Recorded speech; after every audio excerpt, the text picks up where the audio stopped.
Okay, നമ്മളിനി തദ്ദേശ തെരഞ്ഞെടുപ്പ് വാർത്തകളിലേക്കാണ് കടക്കുന്നത്. തദ്ദേശ തെരഞ്ഞെടുപ്പിലെ ലീഗിന്റെ സ്ഥാനാർത്ഥി നിർണയം ഉടൻ പൂർത്തിയാകുമെന്നാണ് മുസ്ലിം ലീഗ് സംസ്ഥാന ജനറൽ സെക്രട്ടറി PMA സലാം പറയുന്നത്. ചിലയിടങ്ങളിൽ മുന്നണിയിലെ മറ്റു പാർട്ടികളുമായി ചില തർക്കങ്ങളുണ്ട്. അത് നേതൃത്വം ഇടപെട്ട് പരിഹരിക്കും. SIR-ലെ പ്രവാസികളുടെ ആശങ്ക പരിഹരിക്കാൻ ലീഗ് ഇടപെടുമെന്നും ആരുടെ വോട്ടും നഷ്ടപ്പെടാൻ പാടില്ല എന്നും സലാം പറഞ്ഞു. മുഖ്യമന്ത്രിക്കെതിരായ പരാമർശത്തിൽ പാർട്ടി നിലപാട് പറഞ്ഞെന്നും അതിൽ കൂടുതലായി തനിക്കൊന്നും പറയാനില്ലെന്നും സലാം മീഡിയ വണ്ണിനോട്.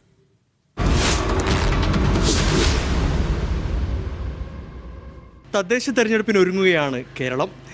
ഇരു മുന്നണികളും വലിയ ഒരു പ്രചാരണ പ്രവർത്തനത്തിലാണ്. ഇപ്പോൾ മുസ്ലിം ലീഗിൻ്റെ പ്രചാരണ പ്രവർത്തനങ്ങളും ഈ വിവിധ ജില്ലകളിൽ ആരംഭിച്ചിട്ടുണ്ട്. സമ്മേളനങ്ങളൊക്കെ നടക്കുന്നുണ്ട്. ഈ സാഹചര്യത്തിൽ മുസ്ലിം ലീഗിൻ്റെ ജനറൽ സെക്രട്ടറി PMA സലാം നമ്മോടൊപ്പം ചേരുന്നുണ്ട്. ഇപ്പോൾ തെരഞ്ഞെടുപ്പ് തുടങ്ങുകയാണ്. അതിനൊരു വിജ്ഞാപനം ഉടൻ പുറത്തു വരും. ഒരു മാസത്തിനുള്ളിൽ തെരഞ്ഞെടുപ്പ് ഉണ്ടാകും. എങ്ങനെയാണ് ലീഗിൻ്റെ ഒരുക്കങ്ങൾ? തദ്ദേശ തെരഞ്ഞെടുപ്പിനെ സംബന്ധിച്ചിടത്തോളം ഞങ്ങൾ വളരെ നേരത്തെ അതിൻ്റെ ഒരുക്കങ്ങൾ ആരംഭിച്ചിട്ടുണ്ട്. ഏത് തെരഞ്ഞെടുപ്പാണെങ്കിലും മുസ്ലിം ലീഗ് അതിൻ്റെ ഒരുക്കങ്ങൾ മറ്റേതൊരു പാർട്ടിയേക്കാളും ആദ്യത്തിൽ ആരംഭിക്കാറുണ്ട്. തെരഞ്ഞെടുപ്പിന് മുസ്ലിം ലീഗ് സജ്ജാണ്, അണികൾ സജ്ജാണ്.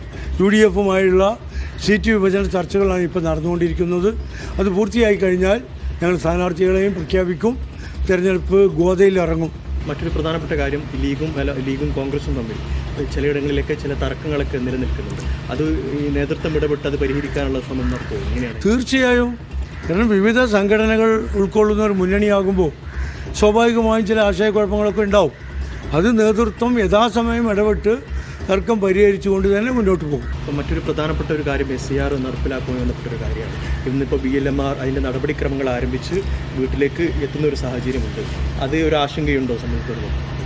അല്ല, SIR-നെ ഞങ്ങൾ എതിർക്കുന്നു. ഞങ്ങൾ മാത്രമല്ല, കേരളത്തിൽ നിയമസഭ ഐക്യകണ്ഠേനയാണ് അതിനെ പ്രമേയം പാസ്സാക്കിയത്.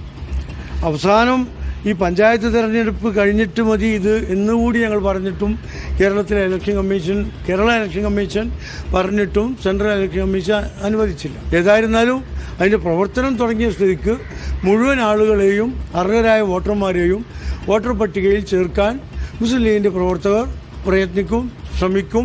അതിനുള്ള സന്നാഹങ്ങൾ ഞങ്ങൾ ചെയ്തിട്ടുണ്ട്. മറ്റൊരു പ്രധാനപ്പെട്ട കാര്യം പ്രവാസികളെ സംബന്ധിച്ചിട്ടുള്ള ഒരു കാര്യമാണ്. SIR നടപ്പിലാക്കുമ്പോൾ പലരും വിദേശത്താവും. ഈ ഒരു കാലയളവിൽ നടപ്പിലാക്കാനൊരു സാഹചര്യം അവർക്ക് ഉണ്ടാകാത്തൊരു വെറ്റിട്ടം വരും. അതിനെങ്ങനെയാണ് ലീഗ്? അല്ല, അത് പ്രവാസികളെ വോട്ടവകാശം ഉറപ്പുവരുത്താൻ എന്തൊക്കെ ചെയ്യാൻ കഴിയുമോ അതൊക്കെ ചെയ്യാൻ മുസ്ലിം ലീഗ് ബദ്ധശ്രമമാണ്. ഇത് തന്നെയാണ് PMA സലാം പറയുന്നത്. ലീഗ് അതിൻ്റെ ഒരുക്കത്തിലേക്ക് കടന്നിരിക്കുന്നു.